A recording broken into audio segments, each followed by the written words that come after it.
Walk by faith, not by fear. To walk by faith and not by fear means to live each day trusting God completely, even when the road ahead is uncertain.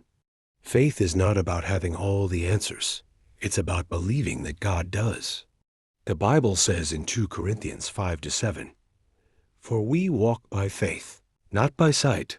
This verse calls us to depend on God's promises rather than our own understanding. When we walk by faith, we are choosing to rely on what God says, not what our eyes see or what fear tries to tell us. Fear is one of the greatest weapons the enemy uses to stop us from moving forward. It whispers that we are not strong enough, good enough, or worthy enough.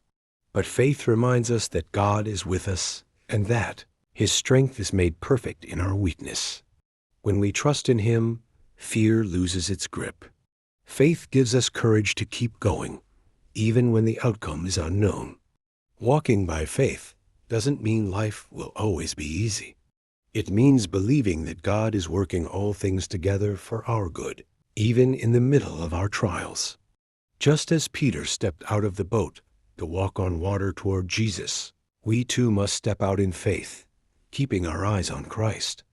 The moment Peter looked at the storm, he began to sink, but when he looked back to Jesus, he found safety again.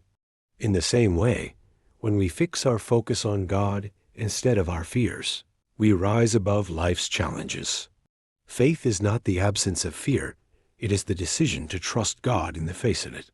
It is choosing to say, "God, I don't know what tomorrow holds, but I know you hold tomorrow." Every great miracle in the Bible began with someone walking by faith. Abraham leaving his home, Moses facing Pharaoh, David confronting Goliath. None of them knew exactly how things would turn out, but they believed in the God who never fails. So walk by faith, not by fear. Trust that God's plan is better than your own. Hold tightly to His promises, even when the world around you shakes. When fear tries to rise, let your faith rise higher. For with God, nothing is impossible.